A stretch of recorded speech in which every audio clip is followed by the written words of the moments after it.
আপনার এই বক্তব্য যদি আনকাট যায় আপনার সমস্যা হবে না? না হলে আমি তো কোনো ভয় পাই না, তো হলে হতেই পারে। তার বিয়ে হয়েছে তো কী হয়েছে, সে আমাকে ডাকছে, সে যে কী ছিল আমি জানি না। সে ডাকা মানে আমার জীবনে মনে হতো যে ও মাই গড, আমি মনে হয় স্বর্গে চলে আসছি বা আমি স্বর্গ থেকে ডাক পাইছি কোনো। বললাম তখন আমাকে বললো যে মিডিয়াতে এরকম অনেক আকর্ষণ আছে, এখানেও কাজ আছে, গিফট আছে। কি আসলেই আছে মিডিয়াতে? অবশ্যই আছে। I am the witness. জানি না এপিসোডটা কখন যাবে, এটা আমি বেঁচে থাকবো কি মরে যাবো জানি না। মাই গুডনেস, ভূমিকম্প যে কোন লেভেলে হবে এটা যদি আনকাট আমি প্রচার করি, আর আমার এডিট করার পরে এটা আরও 5 জনকে দেখাইতে হবে ক্লোজ ডোরে।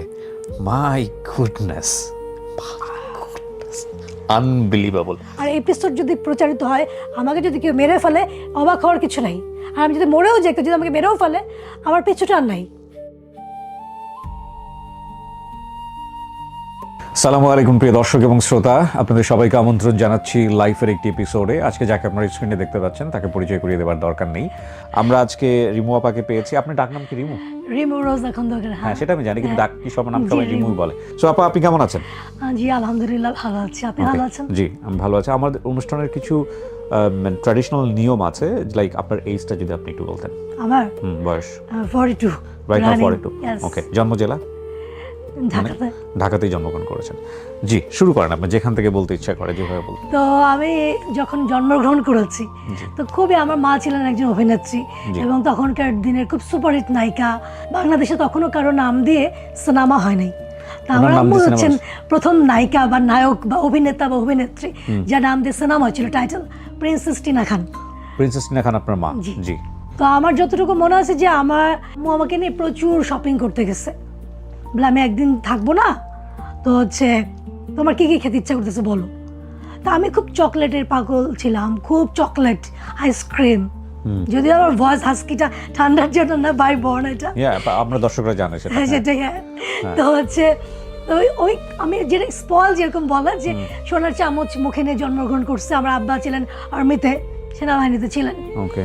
তো আমরা খুব ঘুরছে আমাকে নিয়ে, ঘুরছি ফিরছি, নতুন ড্রেস কিনে দিচ্ছে।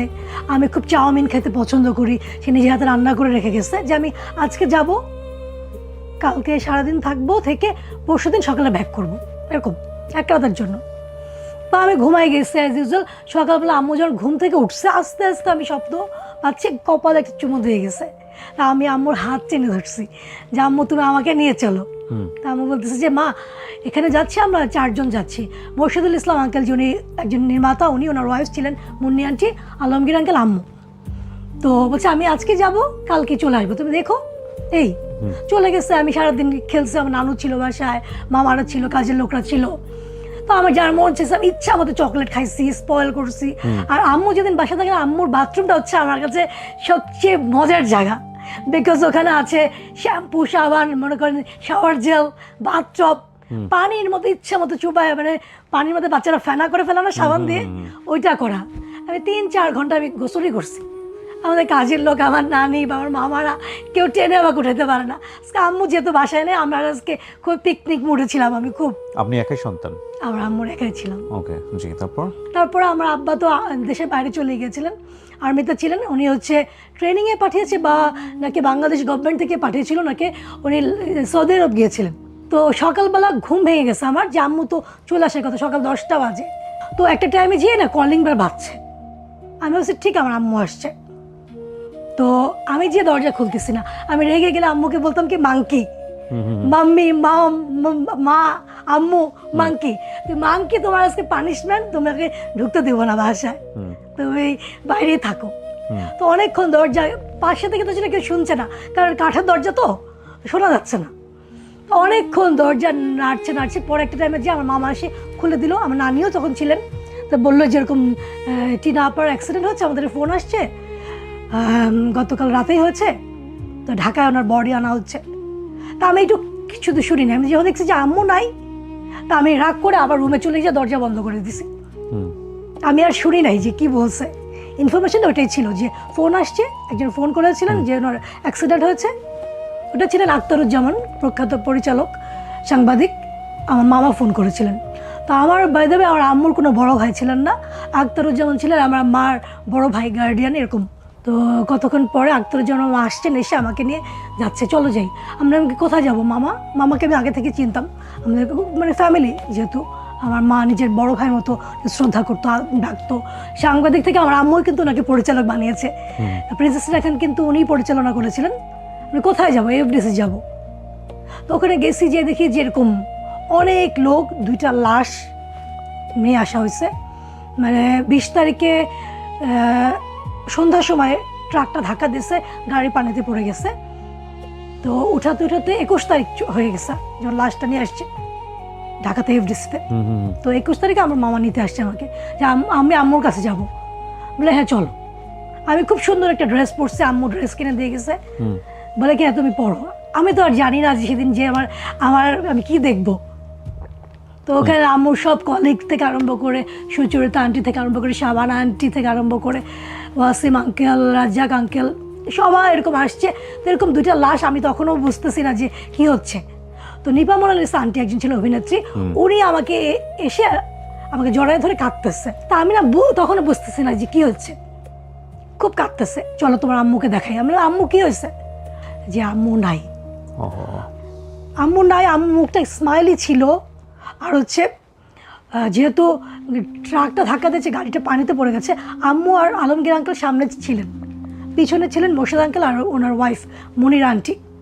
তো ওনারা, আঙ্কেল হচ্ছে ফেরি টিকিট কাটতে গিয়েছিলেন, সেই জন্য উনি বেঁচে গেছেন। আর মনি আন্টি বেঁচে গেছেন হচ্ছে ওনার চুল অনেক বড় ছিল, পিছনে গ্লাসটা ছিল ভাঙা, উনি ভেসে কোনো রকম উঠতে পেরেছিল, কেউ একজন নেমে ওনার চুল ধরে টানতে পেরেছিল। ওহো, তার মানে গাড়িটা ফেরির উপরে ছিল? না না, ফেরিতে উঠবে তার আগে ওঠা অবস্থায় ছিল, পিছন থেকে ট্রাকটা এসে ধাক্কা দিয়েছে। কিন্তু ওই পানি থেকে আর বের হতে পারে না। না। তখন হচ্ছে শীতের দিন, জানুয়ারি মাস, আপনি বোঝেন তো যে 1989 সালে শীত মানে প্রচুর শীত। আম্মুর একটা শাড়ি পেয়েছিলাম, একটা ইয়েলো কালারের শাড়ি পরা, পায়ে মোজা, হাতে মোজা, তারপর হচ্ছে স্কার্ফ পরা, কার্ডিগান পরা, ওর উপরে শাল, প্রচুর ঠান্ডা। তার মধ্যে আম্মু একটা বই পড়ছিল, দিবেন্তু পালিতর ঢেউ একটা বই পড়ছিল। তো আমি পরে মনির আন্টিকে বলেছি যে আন্টি আমাকে একটু কাহিনীটা বলবেন যে সেদিন কী হয়েছিল, আপনি তো জানেন সব কিছু। তো আম্মু বলছিল লাস্ট মোমেন্টটা যে ইনশাআল্লাহ সান পড়ে যাচ্ছে, আমার বইটা তো শেষ হচ্ছে না। তো বইটার নামও ছিল ঢেউ, আমার কাছে বইটা আছে, ঢেউ ছিল বইটার নাম। তো শহীদ বুদ্ধিজীবী কবরস্থানে তাকে দাফন করা হয়েছে। তারপর আমার আব্বা তার 15 দিন পরে আসছেন, আসার পরে এদিকে আবার গন্ডগোল শুরু হয়ে গেল। কিরকম গন্ডগোল? যে আমাকে কে রাখবে এইটা নিয়ে। আব্বু দেশের বাইরে, আমার দাদিয়া থাকে নবাবগঞ্জে, দোহার নবাবগঞ্জ, যেটা কিনা ঢাকা এখন এক আসন, যেটা একসাথে হয়ে গেছে। তো হচ্ছে আমি কোথায় থাকবো, কি করব, যেহেতু আমার আম্মা মারা গেছে। 2 মাস পরে আখতারুজ্জামান মামা, যে কিনা সাংবাদিক ছিলেন, পরিচালক, ওনার কাছে আমাকে নিয়ে গেছেন। যে ঠিক আছে, আমার আব্বুকে বলছেন যে ঠিক আছে আপনি আসেন, ততদিন ও আমার কাছে থাকুক। আমার নানু মামারা সবাই চুয়াডাঙ্গা চলে গেছেন, নানির বাড়ি। আমার দাদিরা বা ফুপুরা যারা আসছিলেন সবাই যার যার মতো নবাবগঞ্জ চলে গেছেন। তো আমি এরকম মামার বাসায় ছিলাম। মানে আপনাকে রাখার মতো কেউ নাই? না। ওকে। তারপরে হচ্ছে এদিকে আমি কোথায় ভর্তি হব, কি করব। আমার আম্মুর খুব ইচ্ছা ছিল আমাকে ভারতীয় সিনেমাসে দিবে। তো আমার আম্মু মারা যাওয়ার কিছুদিন আগে ভারতীয় সিনেমাস ঘুরেও আসছেন। এর আগে দার্জিলিংয়ে দেওয়ার জন্য খুব চেষ্টা করছে। শাবান আন্টির মেয়ে পড়তেন, সুচরিতা আন্টির বাচ্চারাও পড়েছিলেন মনে হয়। তো দার্জিলিংয়ে আমার আম্মু যেয়ে দেখে আসছে যে কেমন পরিবেশ, কী সে। পরে আম্মুর মনে হলো কি দার্জিলিং তো যখন তখন যেতে পারবো না, ভারতীয় সিনেমাস বাংলাদেশের মধ্যেই আছে, এবং কোনো মানে দার্জিলিংয়ের যে বোর্ডিংটা ওইটার চেয়ে কোনো মানে খারাপ না এটা। তো এখানে দিলে আমি যখন ইচ্ছে তখন যেতে পারবো দেখতে। তো আমার আম্মু ঘুরে আসছিলেন।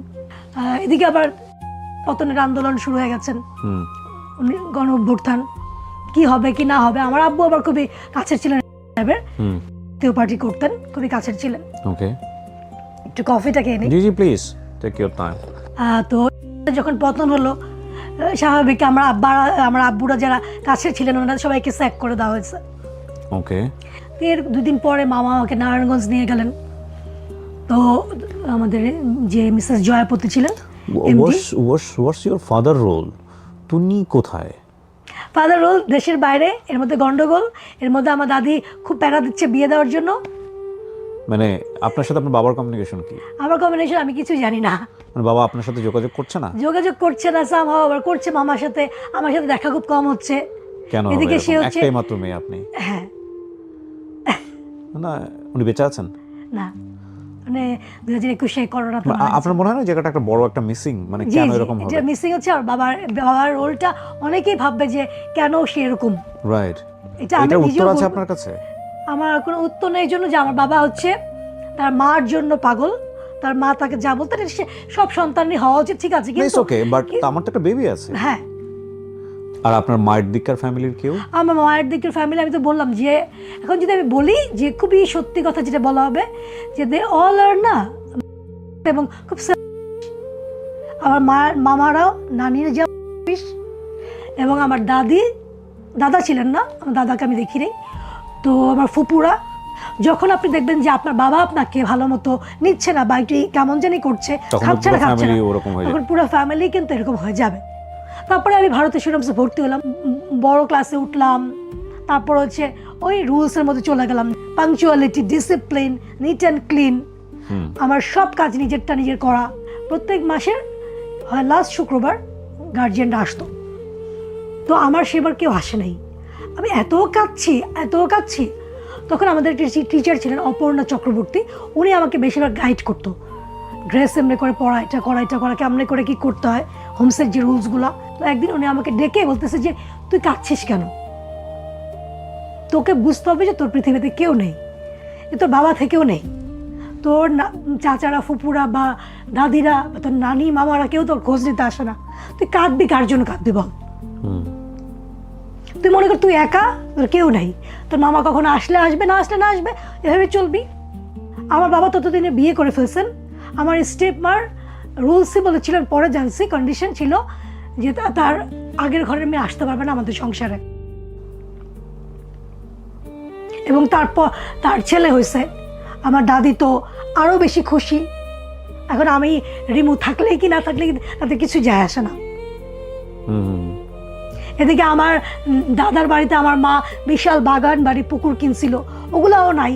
এদিকে আমার নানা ছিলেন ম্যাজিস্ট্রেট, সরকারি ম্যাজিস্ট্রেট, সে পাকিস্তান পিরিয়ডে অনেক বড় জায়গা পাইছিলেন, ওখানে আমার মা বাড়ি করছিলেন চুয়াডাঙ্গায়, ওগুলোও আমার কিচ্ছু আমি জানি না। সে আমার মামার নানিরা সবাই মজ মাস্তি করতেছে।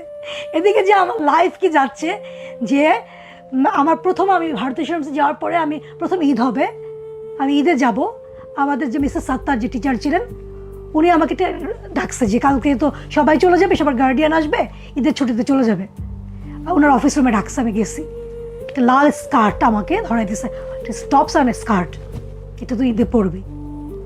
আমি বলছি যে সত্যি এটা আমি পরবো, এটা আমার? বলে কি হ্যাঁ। আমি মামা তো কিনে দেবে, আব্বু কিনে দিবে।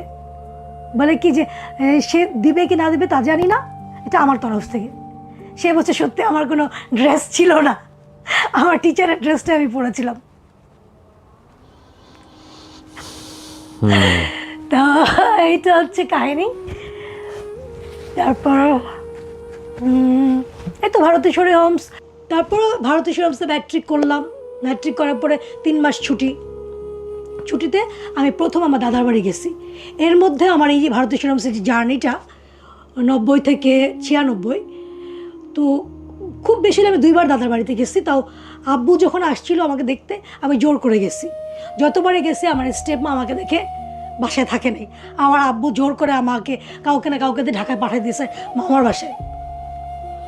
তো আমি 1996 সালে আমি ম্যাট্রিক পরীক্ষার পরে আমি প্রথম 3 মাস ছুটি, তো 3 মাসে আমি গেলাম, আমি একা চলে গেছি লঞ্চে করে, মামাকে না বলে। তো যাওয়ার পরে আমি ভাইয়া ভারতেশ্বরী হোমস থেকে আসতাম, ছেলে টিচাররা ছাড়া ওখানে ছেলে দেখতাম না। ছেলে দেখতাম কখন, তা হচ্ছে যখন আমরা 16 ডিসেম্বর বা 26শে মার্চে ঢাকা স্টেডিয়ামে আসতাম, তখন ছেলে দেখতাম।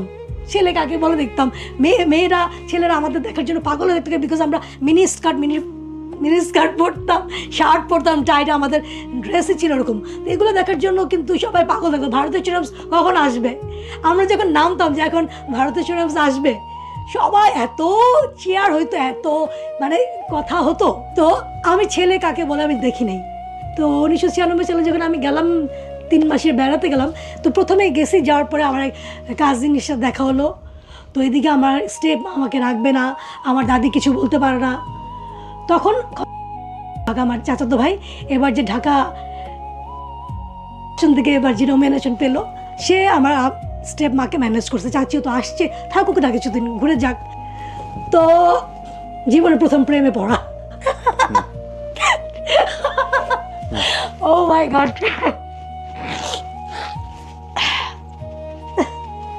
ঠিক ঠান্ডা হয়ে গেছে। Take your time. আমি আগে জানতাম যে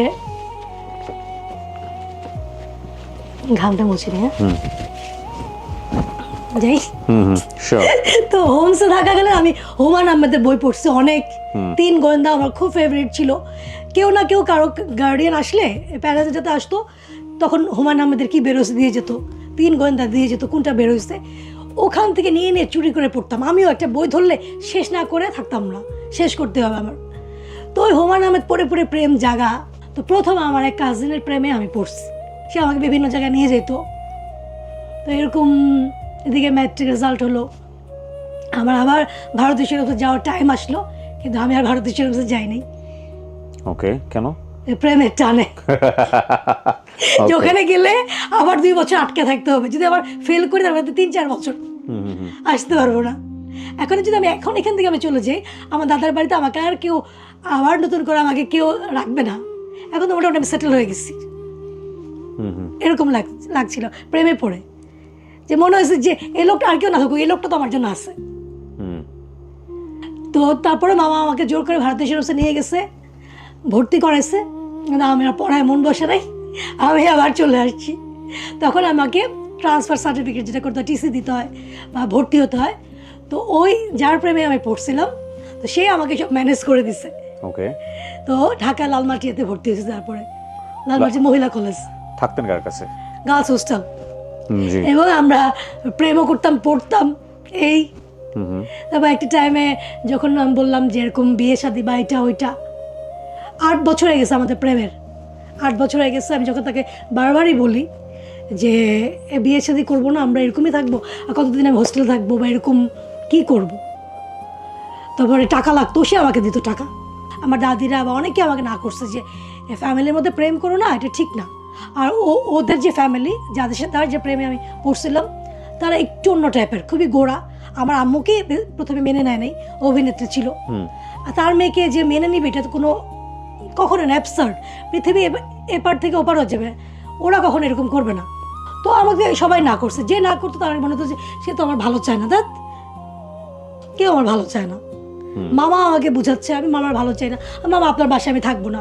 আমি খুব এত মানে আল্লাহ বলে না যে সব কিছু একদম শোয়ে রয়ে করতে হয়, আপনি মানে অন্ধ হয়ে গিয়েছিলেন আর কি, যেটাকে অন্ধ যাকে বলে। তার সাথে আমার এতদিনে জীবনের আই গট ফ্রম হিম। তো আমার তখন আরো বেশি মনে হয়েছে যে এই লোকটা আমার সাথে চিট করবে না, যেহেতু তার সাথে আমার এই লোকটা আর যাই হোক চিট করবে না। সে আমাকে নিজে দায়িত্ব নিচ্ছে, লালমাটিয়া মহিলা হোস্টেল থাকতাম, সব টাকা সে দিত, প্রত্যেক মাসে 2বার করে 3বার করে দেখা হতো।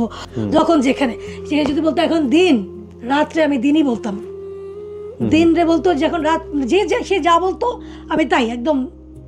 তো যখন বলি তখন বলে যে ফ্যামিলিতে আমি বলি আসলে সবাই বলে যে না টিনার মেয়ে, তো টিনাকে তো আমার ফ্যামিলির কেউ পছন্দ করতো না, তোমার দাদার ফ্যামিলি পছন্দ করতো বা তোমার চাচারা পছন্দ করতো, ফুপুরা পছন্দ করতো, অন্য কাজিনরা পছন্দ করতো, আমাদের ফ্যামিলি না।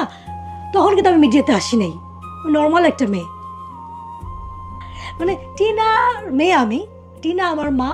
এটা কি কোনো এক্সকিউজ হতে পারে যে কারো যে মেনে নিবে না ফ্যামিলিতে?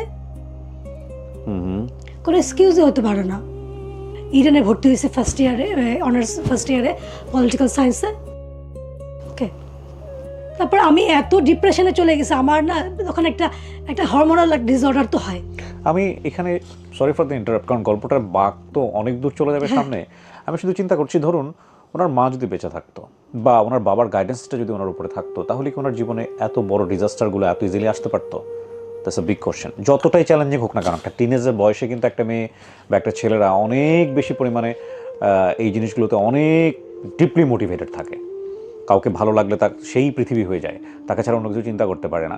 এবং এগুলো আপনারা যদি একটু স্টাডি করেন দেখবেন যে সাইকোলজিক্যালি এগুলা সায়েন্টিফিক। বিশেষ করে অ্যাডোলেসেন্স পিরিয়ডে তো খুবই সায়েন্টিফিক। প্রথম প্রেম, প্রথম ভালোবাসা, হ্যাঁ। তো এই জায়গাটা থেকে আসলে কত দূর যাবে, কত দূর স্টেপ নিবে, সেখানে সীমানা নির্ধারণ করার যে ব্যাপারটা, এটা তো ও বুঝতে পারছে না।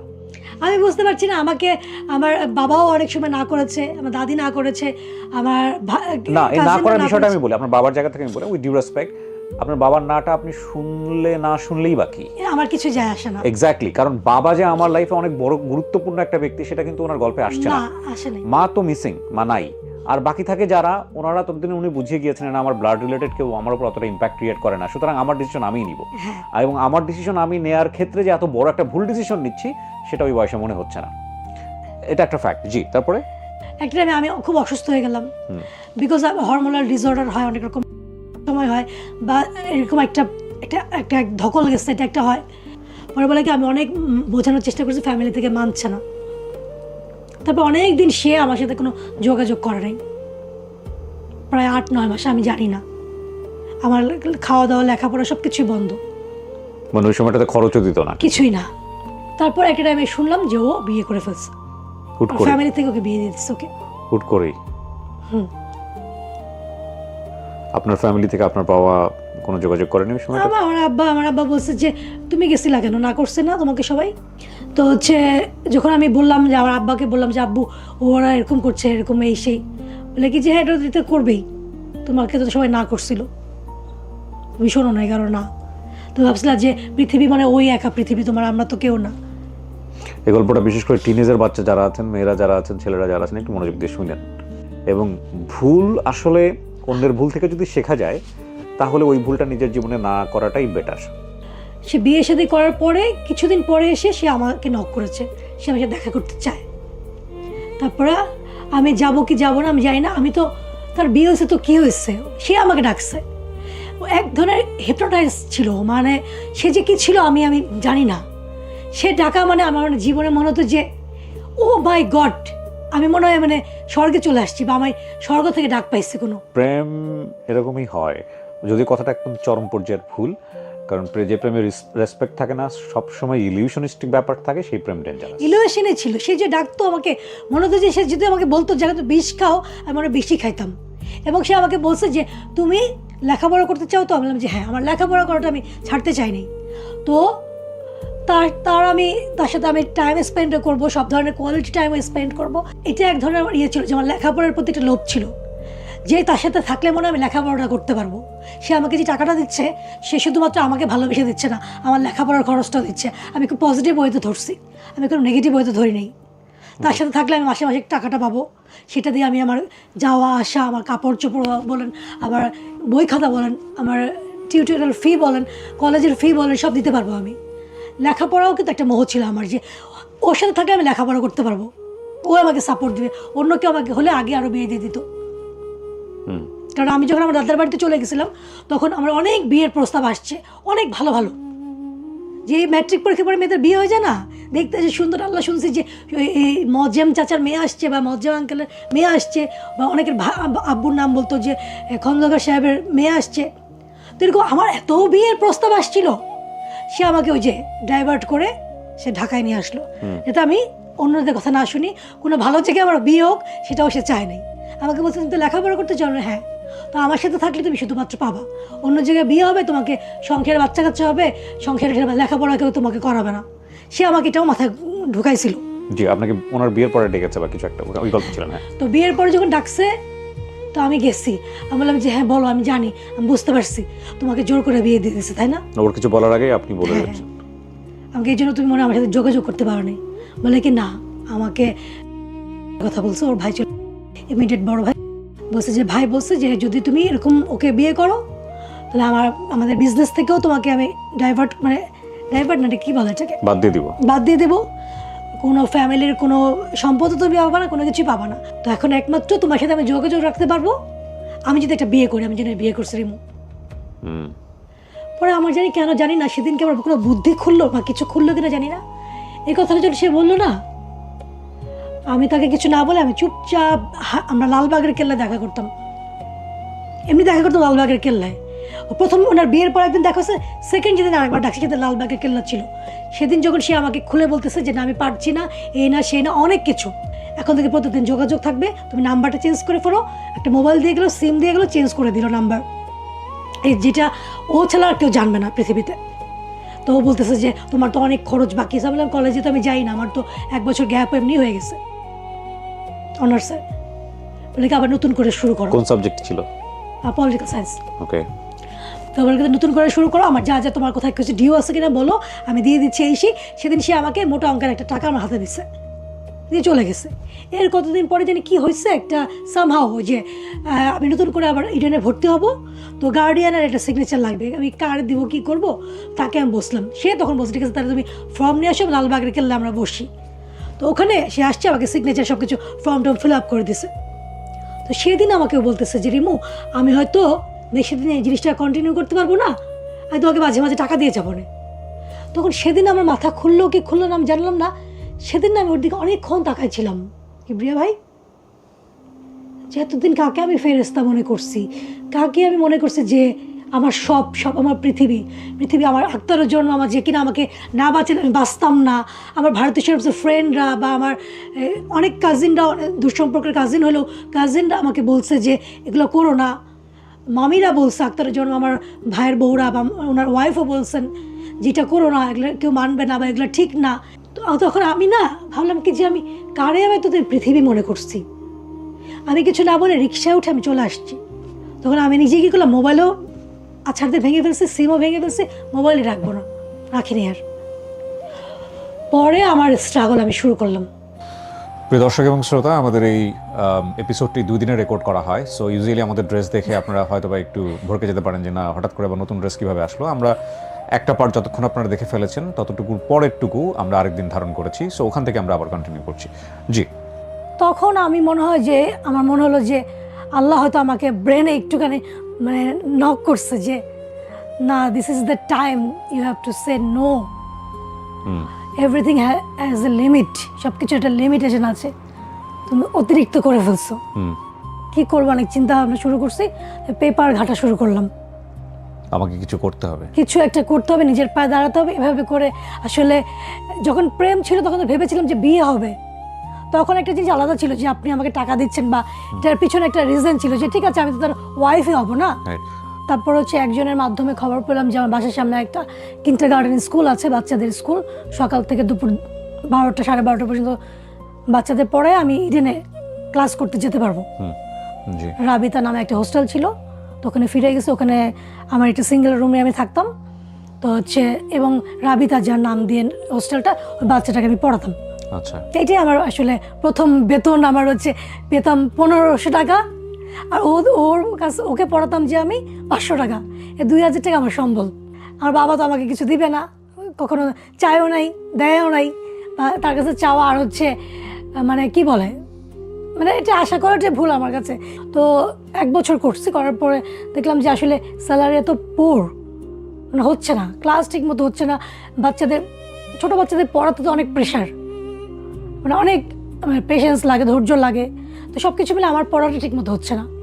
পরে আমি আরও সার্চ করছি, তারপরে আমি একটা বাইং হাউসের জব পেলাম, ফ্রন্ট ডেস্ক অফিসার, ওকে, গার্মেন্টস ওরিয়েন্টেড কোম্পানি ছিল।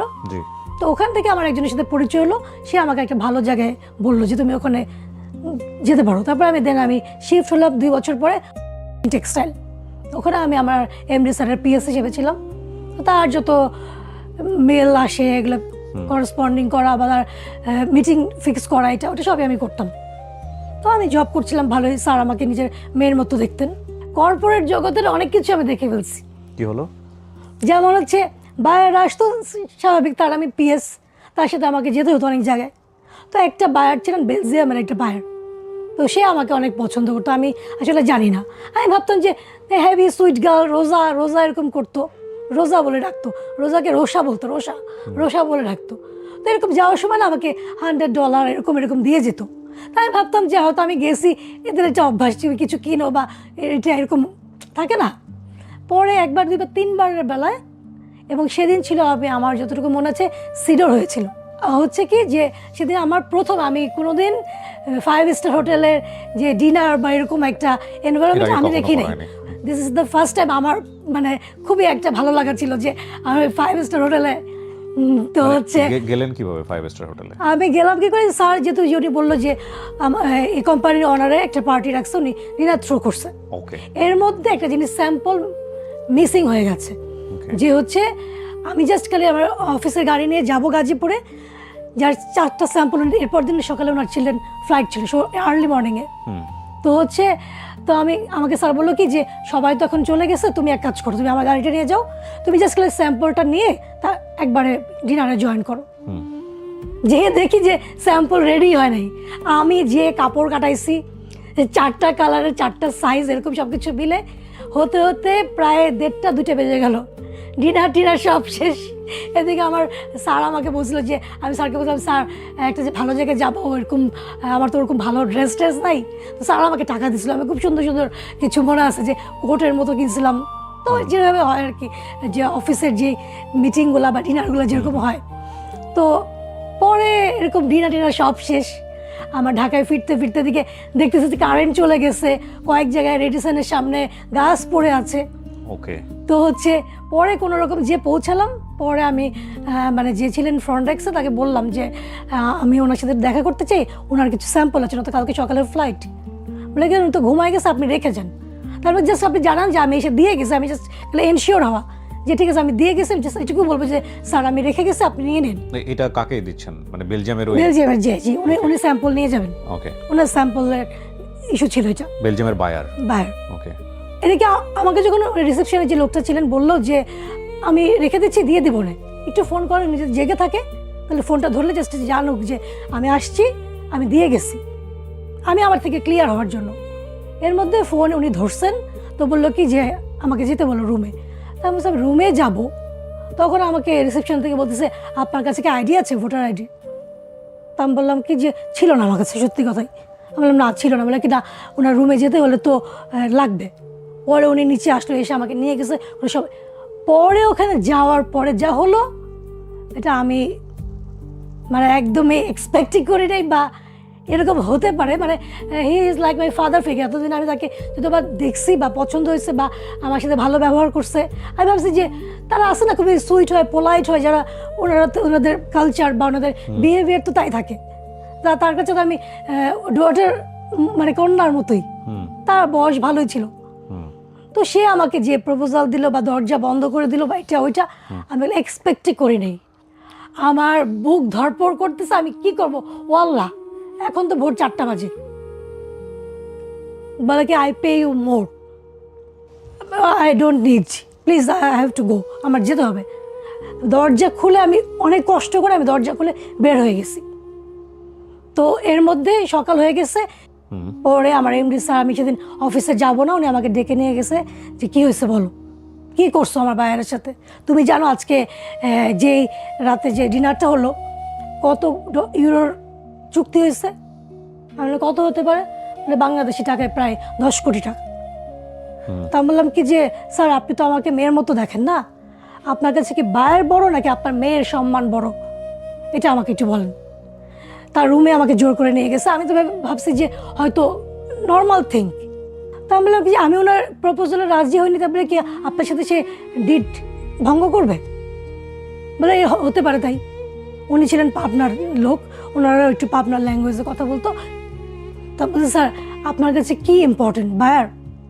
তাহলে আমি আর এখানে জব করব না, সরি। পরে আমার ওই জবও গেল। তারপর আবার শুরু হলো জব হান্টিং। তারপরে দেখলাম যে ওই যে আমি বলেছিলাম যে আমার খুব ইচ্ছা ছিল পাইলট হব বা ডাক্তার হব, আমার আম্মুর ইচ্ছা ছিল আমি ডাক্তার হব। তো তখন ভাবলাম কি যে আমার তো একটু ঘোরার শখ আছে, আমার কিন্তু ঘোরার খুব শখ ভাই।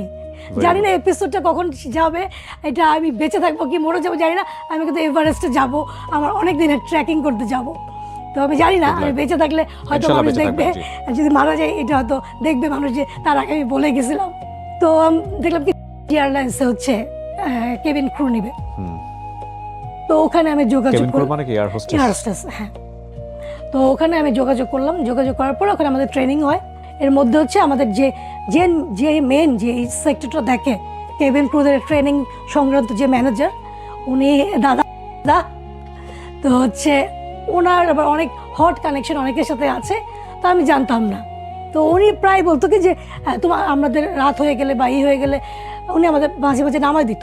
তো একদিন উনি আমাকে বলতেছে যে চলো একটা জায়গায় তোমাদের নিয়ে যাই। তা আমি বলছি আমি তো কিন্তু মেয়েদের হোস্টেলে থাকি, 10টার পরে কিন্তু গেট 10টা পর্যন্ত মানে অ্যালাউ করে, 10টার পরে অ্যালাউ করে না। বলে কি না না ততক্ষণে তোমাকে আমি ছেড়ে দিব, দিয়ে আসবো। তো উনি আমাকে নিয়ে গেলেন একটা জায়গায়, পরে যেয়ে জানলাম যে ওটা একটা অ্যাম্বাসেডারের বাসা। ওকে, ওখানে যেয়ে দেখলাম মানে আমি খুব মিডিয়া মানুষদের চিনতাম না, কারণ যেহেতু ভারতীয় সিনেমা লেখাপড়া করছি, মিডিয়া সেক্টরটা আমার একদমই তখনও পর্যন্ত, আমার মা যে এত বড় অভিনেত্রী ছিলেন আমি অনেক পরে জানছি, বা সে কী কী করছেন বা কী না করছেন আমি অনেক পরে জানছি। কিবরিয়া ভাই, আমার মিডিয়া সেক্টর সম্পর্কে আমার সত্যিই কোনো ধারণা ছিল না। একমাত্র আনন্দলোক পড়তাম আমি, এটা আমার খুবই একটা নেশা ছিল। হুমায়ুন আহমেদের বই পড়তাম, 3 গোয়েন্দা পড়তাম, আর আনন্দলোক এটা আমার আম্মা থাকা অবস্থা থেকে আমি পড়তাম। তো ওখানে যাওয়ার পরে আমার কিছু মুখ আমি চিনছি, বিকজ আমি পেপার পড়তাম প্রতিদিন, পেপারের মধ্যে বিনোদনের পাতা আসতো, যার কারণে কিছু মুখ আমি চিনছি। ওখানে একজন লোকের সাথে আমার পরিচয় হলো, উনি মানে সম্পাদক ভাই। ওকে, তো দেখলাম অনেক নাম করা মডেল অনেকের আছে। তো উনার যেটা অভ্যাস ছিল, যেটা আমি বুঝেছি যে নতুন কেউ দেখলে উনি আসে কথা বলতো নিজে নিজেই। তো উনি আমাকে জিজ্ঞেস করতেছে তুমি কী করো, কি এই সে অমুক তমুক। তো আমি তো এখন বয়স হয়ে গেছে 42+, তখন তো আমার বয়স আরও কম, আরও বেশি সুন্দর ছিলাম তারপরও। তো তো উনি আমাকে বলতেছে যে এরকম মডেলিং করবা কি না এসে। আমি বললাম না না, আমি তো এয়ারহোস্টেস হব। প্রথমে তো আমি শুনছি যে আমাদের ডোমেস্টিক দিয়ে শুরু হবে, তারপরে তো ইন্টারন্যাশনাল শুরু হবে। তা আমি আসলে ওই জগতেই থাকতে চাই। তারপরে ওনার সাথে আমার দেখা হয়েছে কয়েকবার। তারপরে হচ্ছে ওখানে যে দেখলাম যে অ্যাম্বাসেডার মানে পারলে সবাই ওনার উপরে হুমড়ি খেয়ে পড়ে, এরকম অবস্থা। অনেক খাবার, অনেক অ্যালকোহল, অনেক কিছু, আড্ডা, অনেক অনেক আড্ডা। তো হচ্ছে মানে আমি ভাবতেই পারি নাই যে এরকম হইতে পারে। আমার কাছে খুব মানে অফেন্ডেড লাগছিল খুবই, মানে এরকম হতে পারে বা এখানে আমি কেন আসছি, কেন এখানে তো this is not my part of job. পরে আমি খুব রাগ করে বসি, আমি চলে যাব, আমি থাকবো না এখানে, প্লিজ আমাকে যেতে হবে, 10টার পরে তো আমাকে ঢুকতে দেবে না হোস্টেলে। পরে আমি চলে যাব। তারপরে উনি বাধ্য হয়েছে নিয়ে যাওয়ার জন্য, আরও 2টা মেয়ে ছিল, ওদের নামে আমাকে ড্রপ করছে। আমি বলতেছে তুই এত গাধা কেন, এত বোকা হয় মানুষ? আমি বললাম যে কেন দাদা, কি হয়েছে? ওখানে নিয়ে গেছি কেন জানিস? আমরা কি হোয়াট বলে, অ্যাম্বাসেডারের কথা কত কিছু হতে পারে জানিস? হয়তো তোর জব হতে পারে দূতাবাস আছে ওখানে বা কোনো এয়ারলাইন্সে ভালো। আমি বললাম কি দাদা, আমি তো কেবল শুরুই করিনি, ট্রেনিং করতেছি, 3 মাস হয়েছে, এখন এসে আমাকে নিবে, রিক্রুট করবে? তো বলতেছে না না, এরকম যোগাযোগ থাকা ভালো, এই যে পরিচয় হলো, এই সে অমুক তমুক। তো এরকম আমি করতেছি, আমার না দিন তার প্রতি আমার যেটুকু ভালোবাসা বা ভক্তি শ্রদ্ধা ছিল উঠে যাচ্ছে। তার চেহারা আমার বিভিন্ন রকম ভাবে মুখোশ দেখতেছি যে উনি হচ্ছে basically he is a supplier. Okay, supplier বা সাপ্লায়ার যদি বলা হয়, সে এবং রাজু, তারা দুজন। এবং সে কিন্তু সালমান এফ রহমানের কাছের জন ছিলেন, চৌধুরী। আপনার এই বক্তব্য যদি আনকাট যায় আপনার সমস্যা হবে না? না হলে আমি তো কোনো ভয় পাই না, তো হলে হতেই পারে। ওনার জীবনের যে গল্পটা, এটা যদি হুবহু আনকাট, একেবারেই আনএডিটেড অবস্থায় আমি প্রচার করি, বাংলাদেশের এই মুহূর্তে সবচেয়ে বড় ইস্যু কি? ফেব্রুয়ারির ইলেকশন। এটার চেয়ে বড় ইস্যু বাংলাদেশে এই মুহূর্তে নাই। কিন্তু আমার কেন জানি মনে হয় সেই ইস্যুর পরের ইস্যু হয়ে যাবে আমার এই এপিসোড। বিকজ উনি যা বলতেছেন এবং যাদেরকে নিয়ে বলতেছেন তাদেরকে চিনি না বাংলাদেশে এমন কেউ নাই। And this is not the first time. আমি অনেক মানুষের, অনেক big big celebrity, big big শটের ইন্টারভিউ করেছি, এবং কিছু কিছু এপিসোড ছিল ইটস লাইক বুম, মানে আজকে প্রচার হলে কালকেই বুম হয়ে যাবে সোশ্যাল মিডিয়া। বাট আমার এডিটোরিয়াল সেন্স থেকে আমি কখনোই ওই ক্যাবাসটাকে টার্গেট করিনি। আমাদের আসলে টার্গেট অন্য জায়গাটায়। পুরো গল্পটা আপনারা শোনেন, আপনারা বুঝতে পারবেন যে একটা প্যারেন্টাল গাইডেন্স ছাড়া বাংলাদেশে একটা মানুষের জীবন কেমন হয়, কতটা ফাইট করে তাকে টিকে থাকতে হয়, এবং দিন শেষে তাদের জীবনটা কি দাঁড়ায়। There is a great message. জি প্লিজ। আর 1.5 মাস ছিল, হলে আমাদের ট্রেনিং শেষ হয়ে যেত। তা আমি কোনো রকম শেষ করছি। এর মধ্যে সে প্রায় ফোন দিত, এই মডেলিং করবা কিনা, সুন্দর আমাকে ছবি পাঠাইতো, যেরকম এই শাড়ির করবা কিনা, এটা করবা কিনা, এরকম অনেক অফার দিত। তো আমরা কিছু মেয়ে, কয়েকটা মেয়ে আমরা ফ্রেন্ড হয়ে গিয়েছিলাম। তো আমাদের যে ফটোগ্রাফার ছিল না, নাম করা, ওই টাইমে 2007-এর কথা বলছি আমি এটা। তো আমরা সবাই মিলে না ছবি তুলছি, মানে এয়ার হোস্টেসের প্রথম পোশাক পরে নিজেরা ছবি তুলছি, কেমন লাগে আর কি, স্মৃতি হবে কি হবে না জানি না, কিন্তু হচ্ছে আমরা পোশাক পরছি পাঁচজনে পরে ছবি তুলছি কাছে যে। তো হচ্ছে একদিন কি করছে, আমি না ছবি আনতে গেছি, এদিকে আমার সাথে অনেক ঝগড়া লাগছে, আমি আপনাদের জব করবোই না, কারণ হচ্ছে এর মধ্যে আমাকে ফোন দিয়েছে গুলশান ক্লাবে যাওয়ার জন্য। আমরা কেন বলে যে ওখানে আমাদের এয়ারলাইন্সের একটা ডিনার আসছে, সবাই আসছে, তো সবাই যাবে, আমাকেও যেতে হয়েছে। যাওয়ার পরে উনি আমাকে পার্সোনালভাবে বলতেছে যে একটু বাইরে বস, আমি তোকে ফোন দিলে উপরে লিফটের এততে আসবি। তাহলে আমি যে ডিনার তো এখানে হচ্ছে, লিফটের এত কথা বলতে হবে না। তারপর আমাকে বলছে যে বললাম যে কি ওখানে কে আছে, তুই আস, কথা বলবি না, জিজ্ঞেস করবে কোথায় যাবেন, বলবি জাস্ট এই রুমে যাব। আমি লিফটে উঠে গেছি, দেখি উনি কি করে দেখি। তা বলে কি একটা ভালো মিটিং করাবো তোর সাথে, আমি একা, আমার কাছে অবাক লাগছে, বলে কি না তোকেই পছন্দ করছে ওরা, উনি বা ওনারা। পরে আমি জাস্ট গিয়ে দেখি of course is there, didn't then time, ওই সময়ের জিনিস। জি। ওকে। তো ওই যে আমাকে বলছে যে ওনার সাথে কিছু কথা বলো, তোমার উন্নতি হবে, ভালো সব কিছু দেখভাল করবে। আমি বলছি সরি মিস্টার ছিল। সেদিন আমার প্রথম দেখা হয়েছিল মালিকের সাথে। ওকে। পরে আমি বলছি সরি না বলে আমি দরজা বন্ধ করে আমি ওখান থেকে আল্লাহ আমাকে বাঁচিয়ে আনছে। আমার কথা হচ্ছে যে আমি অনেক সুযোগ পাইছি, এরকম হয়তো অনেকে এই সুযোগগুলো পেলে মানে একদমই মনে করতে যে সোনা হাতে আমি সোনা পাইছি বা আমার অনেক বড় কিছু পাইছি, কিন্তু আমাকে না লোভ আর আমাকে না আকর্ষণ করছিল না ভাই। আমি দরজা বন্ধ করে চলে আসছি, সে বলছে তুই $500 পাইতি, $500 সরি। আমি বললাম যে আমি কি করতাম, €500 দিয়ে কি আমার সারা জীবন চলবে? আমি কি চলতাম? দাদা আপনি কি বলেন, আপনি এগুলো করেন? ছি।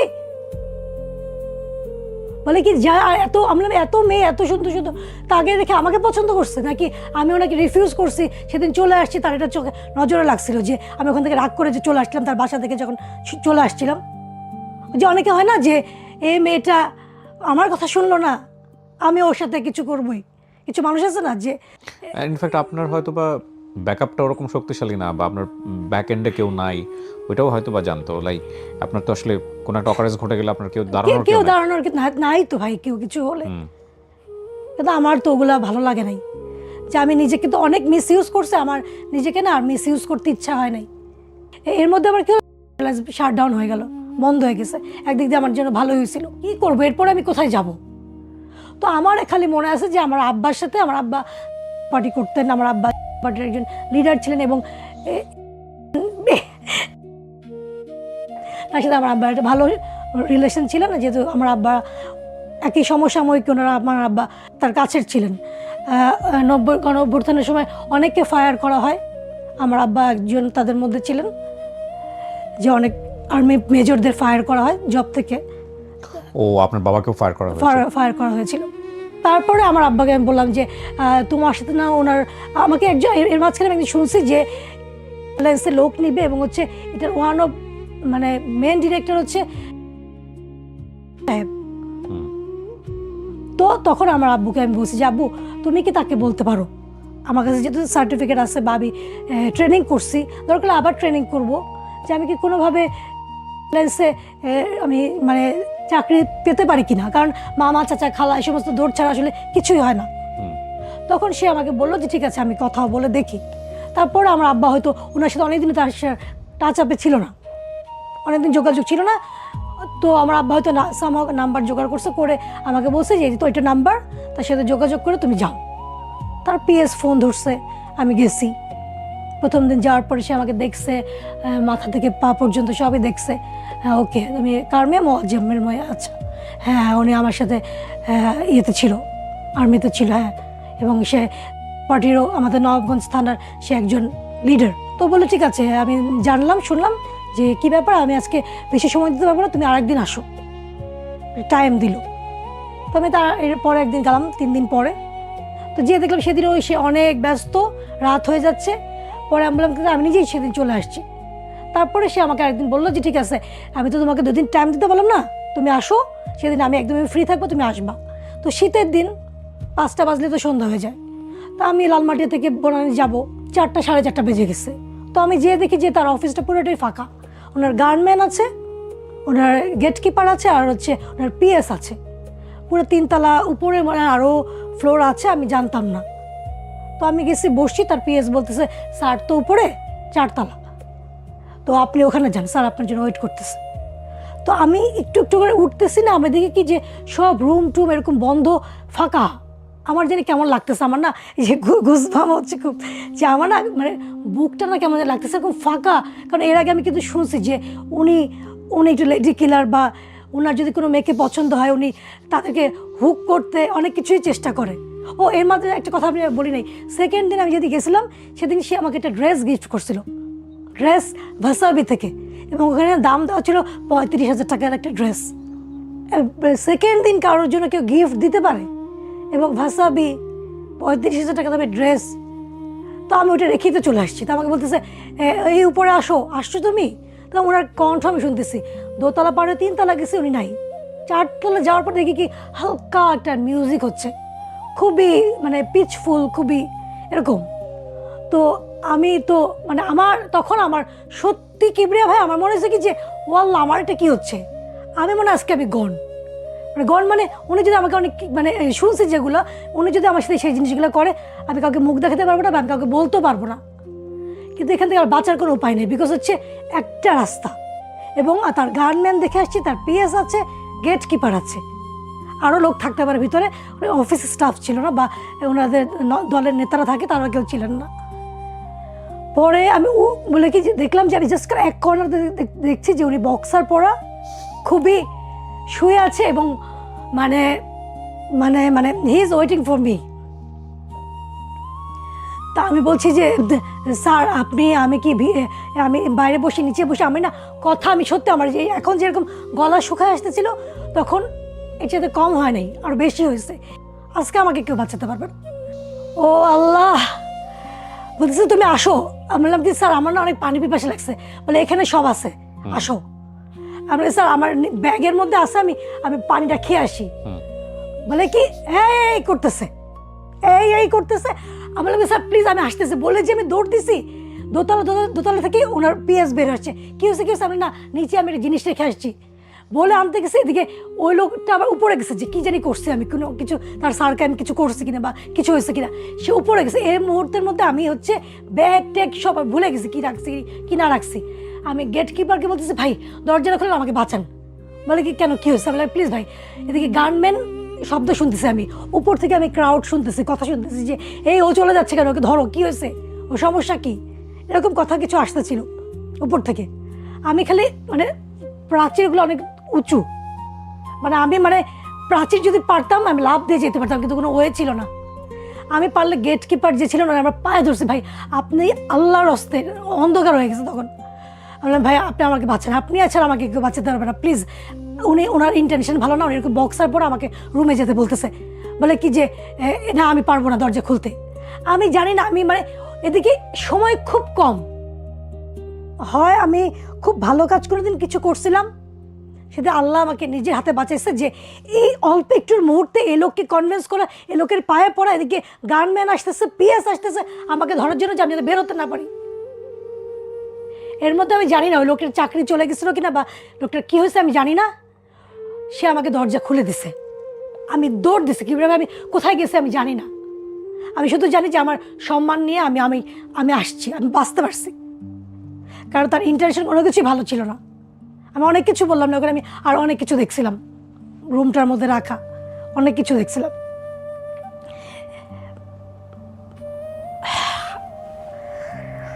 তারপরে হচ্ছে ওনার পিএস আমাকে 2 দিন ফোন দিছে, উনি ফোন দিছে ওনার নাম্বার থেকে, আমার আব্বার কাছে বিচার গেছে, তোমার মেয়ে বেয়াদব, ওকে ড্রেস গিফট করছে, নিল না।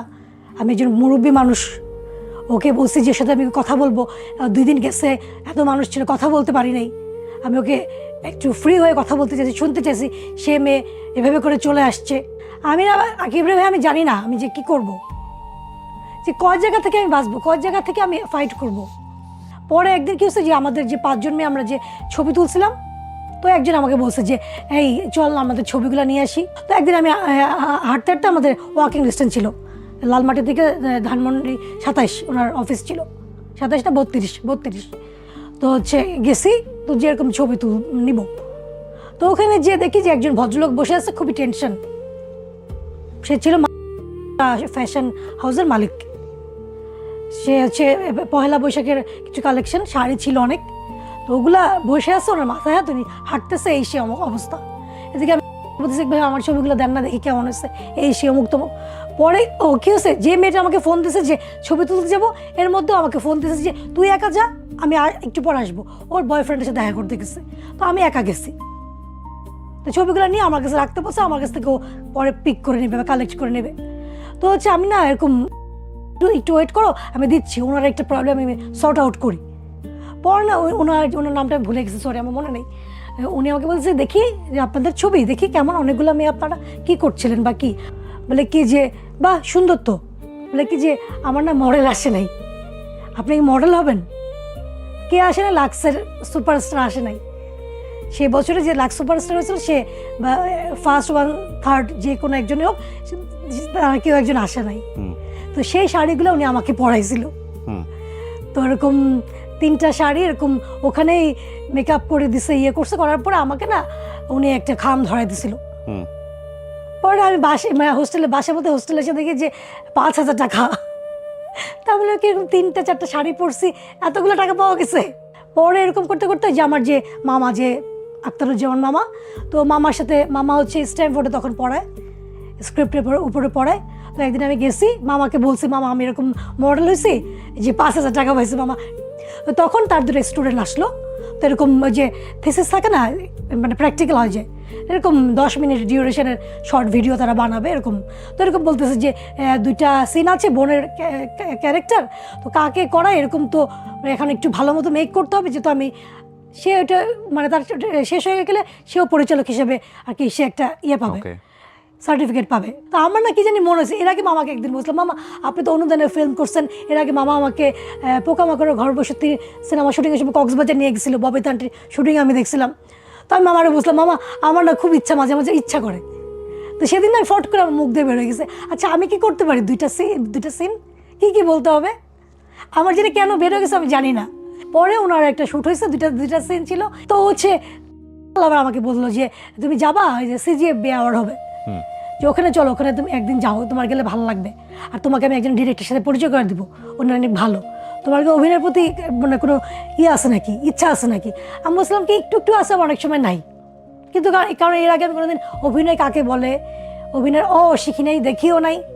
তো যাই হোক, শামীম ভাই বললো কি যে আমি তো এখন কিছু বানাচ্ছি না, আমার যে গুরু উনি একটা সিরিয়াল বানাচ্ছে চ্যানেল আয়ের, তুমি তার কাছে যেতে পারো। আচ্ছা।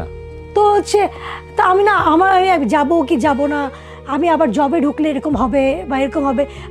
আমাকে কিছু জিনিস বুঝাইছিল যে এখানে যেমন তোমার একটা ফ্রিডম আছে, কিরকম জানো, তোমাকে না কেউ জোর করে কিছু করতে পারবে না, তুমি যদি না চাও। অনেক অপশন আছে, কিন্তু তুমি চুজ করতে পারো তোমার অপশন, যেটা কিনা তুমি জব সেক্টরে পারবে না। বা তো আমি ওকেও কিছু বলছিলাম, মানে আমি না তখন কেউ যদি আমার কাছে আসতো বা মনে হতো যে সে আমার আপন, আমি কিছু বলতে পারলে আমার বুকটা হালকা হতো। তো এরকম বললাম, তো আমাকে বললো যে মিডিয়াতে এরকম অনেক আকর্ষণ আছে, এখানেও কাস্টিং আছে, ঠিক আছে, কি আসলে আছে মিডিয়াতে? অবশ্যই আছে।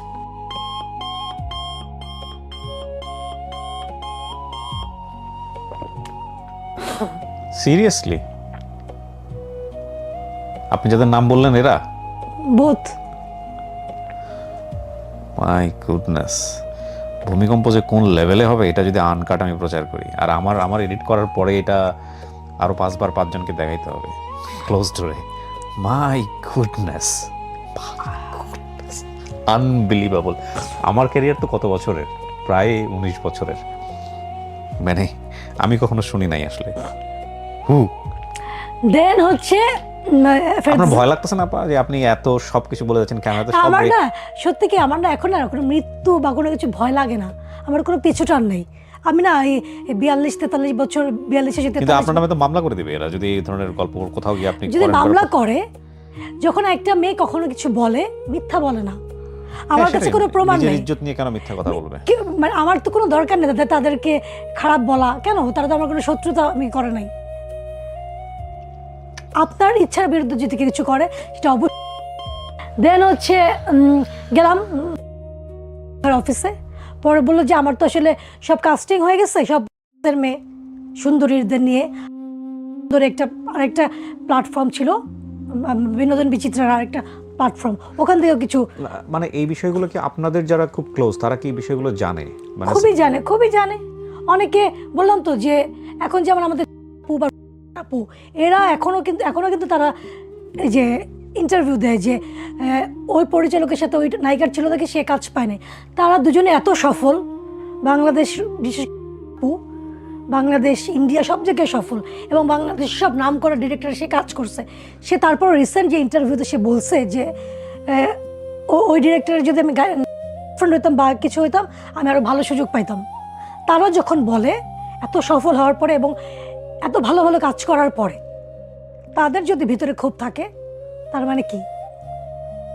ওকে, ও বলে ইন্টারভিউগুলো আছে এখন। Is a very great soul. আর আমার বোধহয় আপনি সেম এজ হবেন, তো ইন্টারভিউ করেছি, ভেরি গুড সোল। ওটা তো বললাম যে মানুষকে আসলে 1 ঘন্টা কতটুকু চেনা যায়, বাট যেহেতু মানুষের সাথে কাজ করি সেই জায়গা থেকে মনে হয়েছে আর কি ভেরি গুড ওটা তো বললাম যে তারা এত সফল হওয়ার পরে, এত ভালো ভালো কাজ করার পরে, ন্যাশনাল অ্যাওয়ার্ড প্রাপ্ত ওনারা বলার পরে যখন ওনারা যখন বলে কাজগুলো বা এগুলা কথা, যে ওই লোকের সাথে যদি আপনি বা সময় দিতেন, পার্টিতে যাইতেন, হ্যাং আউট মানে ঘুরতেন ফিরতেন, তার প্রপোজালে রাজি হতেন, তাহলে আপনি আরো ভালো কাজ করতে পারতেন। তো আমি নামগুলো প্রচার করতে পারবো না, ডেফিনেটলি করা উচিত না এথিক্সের জায়গা থেকে।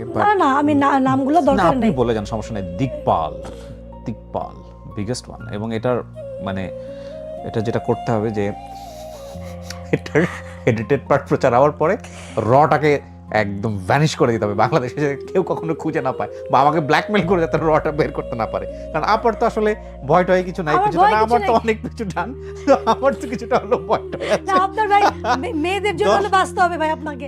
আমার দর্শকরা প্রচুর খেপবে আমার উপর, আমি জানি যে কিবরিয়া ভাই আপনি কেন এত টুটুর শব্দ ইউজ করলেন কেন বাইরে। না আমি বললাম যে যে তার নামের কথাও কিন্তু আমি বলতেছি। ওকে, ও মাই গড। আচ্ছা শুনি, তারপরে হচ্ছে গেলাম, তারপর উনি বললো যে এখন একটা ক্যারেক্টার আছে বৈষ্ণবী, তুমি তো তাহলে প্রথমে তুমি ক্যারেক্টার আর্টিস্ট হয়ে যাবা, তুমি নায়িকা হতে পারবা না। তা আমি বললাম কি যে বৈষ্ণবী ক্যারেক্টারগুলো কি নায়িকা হওয়া যাবে না বা ভালোবাসার কথা বলা যাবে না? বলে কি না ঠিক আছে দেখা যাক কি হয়। তারপরে আমি বৈষ্ণবীর ক্যারেক্টার করলাম। অপূর্ব ভাই আমার প্রথম কো-স্টার ছিল, শাহরিয়ার শুভ ছিল, তো করলাম, ওখানে শুটিং করলাম। তারপরে পরে একটা নাটক করলাম আনিসুর রহমান মিলনের বিপরীতে, ওটার মধ্যে 2টা নায়িকা ছিল, আমি আর অপি আপু, ওইটা একটা ক্যারেক্টার করছি। তো এই সমস্ত দেখলাম যে আমার এই ধরনের ক্যারেক্টারগুলো খুবই আসে, একটু হয় কাজের মেয়ে টাইপ, নাহলে হচ্ছে কমেডি, নাহলে প্রস্টিটিউট, নাহলে এই বান্ধবী, এগুলাই বেশি আসে, বা হয়তো একটু কুটনা টাইপের এরকম কিছু। এখন আমি ভালো তো ক্যারেক্টার পাই না। বিভিন্ন ডিরেক্টরের অফিসে যাই, অনিমেষ আইচ বা এটা ওইটা অমুক তমুক। হুমায়ুন আহমেদ স্যারের কাজ করছি আমি, খুবই ফরচুনেট আমি। এই সমস্ত ক্যারেক্টার করছি, একটা কিনলে একটা ফ্রি করছি, FNF করে মানুষ আমাকে চিনছে। আমি পার্লারের একটা মেয়ের ক্যারেক্টার করছি, সবাই আমাকে চিনে, FNF গার্ল খুব সুপারহিট হলো। আরমান ভাই করলাম, ওটার মধ্যে মানে মানুষ আমাকে চিনছে, কিন্তু ভালো অফার আমি পাই না।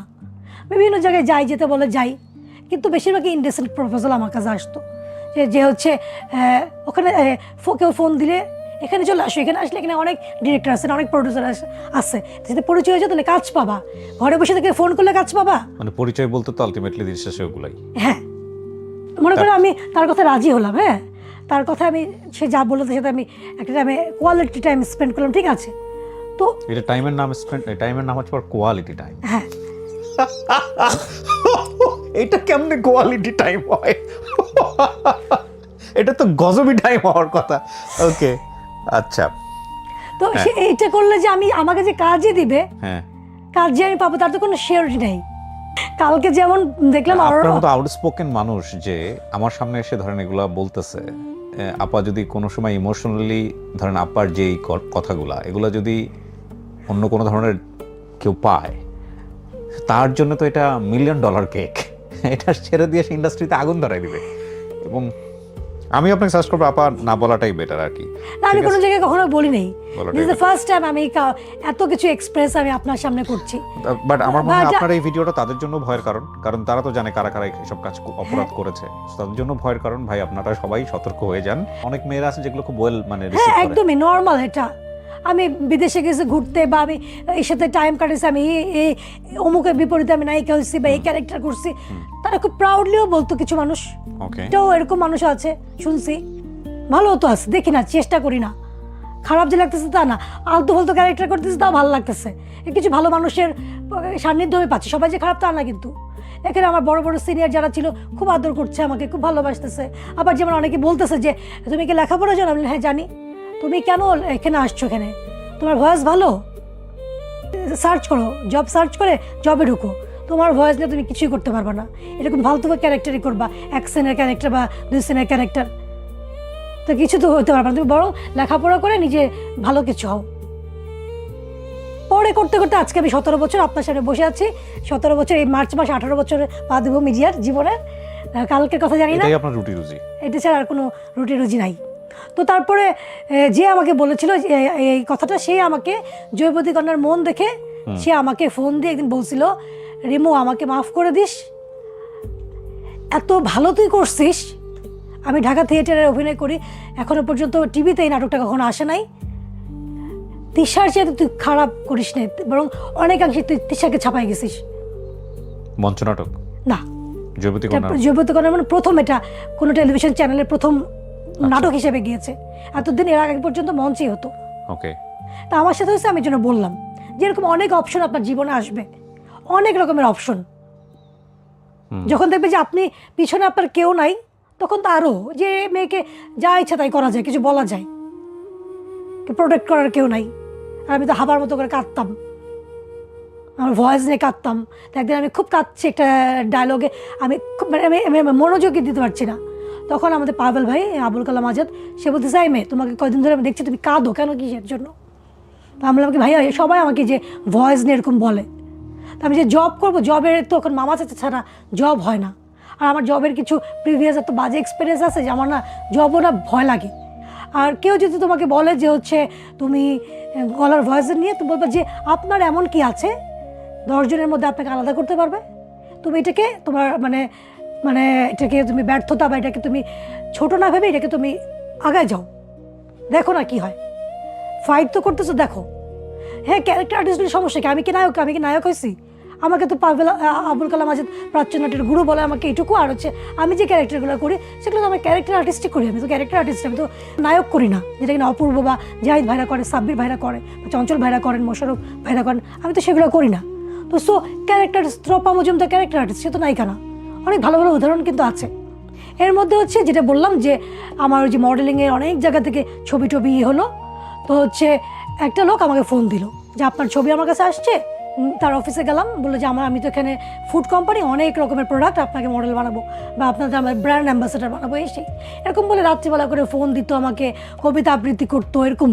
তা বললাম কি ভাই আপনি এত রাত্রিবেলা আমাকে ফোন দেন, আপনার ফ্যামিলি নেই? বলে কিনা আমি একা, আমি বিয়ে করি নাই, এরকম আমাকে খুব ইমোশনাল ব্ল্যাকমেল করলো।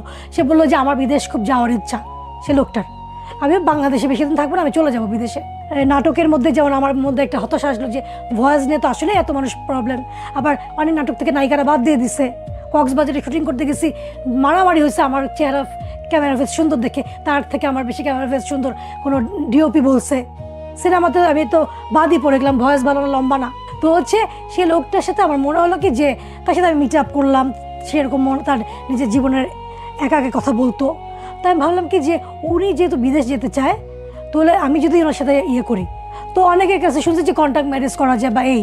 তো এই লোকটা যেহেতু বললো যে হচ্ছে তারও বিদেশে যাওয়ার ইচ্ছা আছে, বাংলাদেশে তার ভালো লাগতেছে না এসেই, এর মধ্যে তার সাথে আমার একটা ভালো রিলেশন হলো। সে আমার বাসায় আসে, আমি তার বাসায় যে বিশ্বাস করেন, কিন্তু এটার মধ্যে তার আমার প্রতি কোনো আকর্ষণ আমি দেখিনি। তাহলে কন্ট্যাক্ট ম্যারেজ আমি অন্য মানুষের সাথে করবো কেন?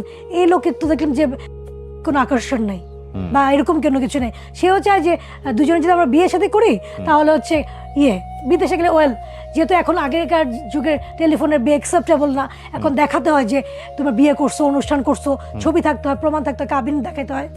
তার সাথে আমি একটা করছি, একটা ছোটোখাটো গেট টুগেদারের মতো অনুষ্ঠান করছি। মানে জানে, মানুষ যেন জানে যে না সত্যি সত্যি বিয়ে হয়েছে আমার, অথচ ওনার সাথে কিন্তু আমার কোনো কিছু হয় নাই। বিদেশে যাওয়ার জন্য 7 লক্ষ টাকা আমি তাকে ক্যাশ